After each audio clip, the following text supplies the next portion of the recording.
And similarly, when somebody's at the end of their life, they can want their breath more than anything, but they don't have it. So that indescribable thing in between that beats our heart and breathes us, I call that soul.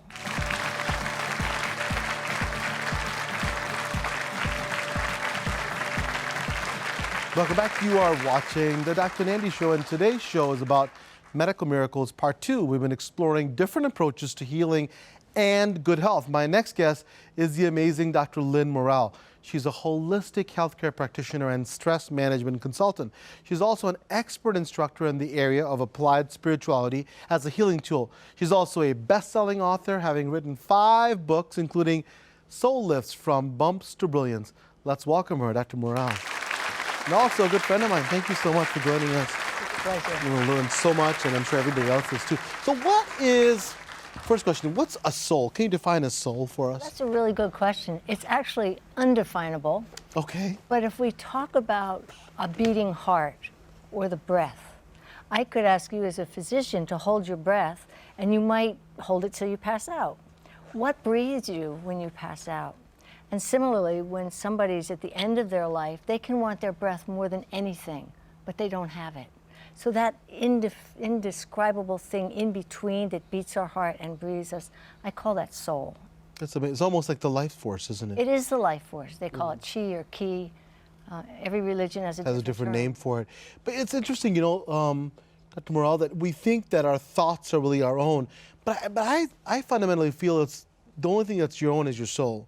Would you agree? Yes, I would, because we are electromagnetic beings. We pick up people's energies. If somebody in the room is angry, we may walk out feeling angry and wonder why. The soul, I believe, is here to have experience. It's loving personified.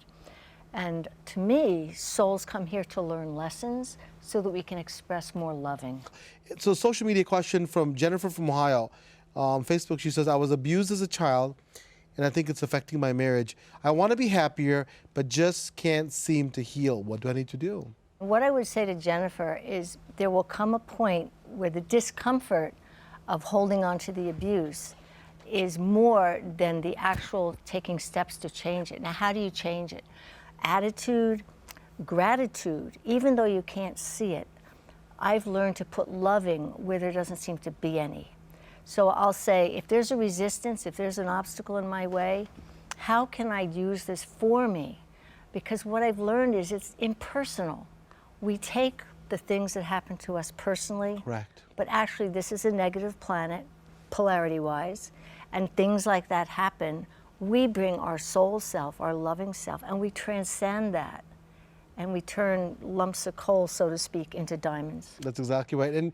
And this is part of reducing stress. Now science has started to catch up with what you're saying. So we now know that gratitude, having acts of kindness, does some amazing things to your body, reduces cortisol, and the cortisol actually decreases your stress, decreases inflammation, decreases disease processes. So what you're talking about, you know, theoretically is what now science in our language now is proving. That's awesome. Thank you so much.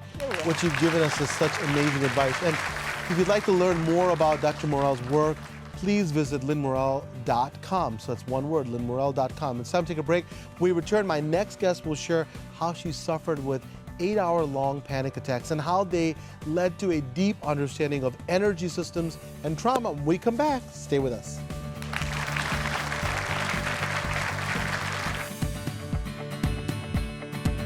Hi everyone, I'm Dr. Partha Nandi, and if you enjoyed that video, you're going to love the next one.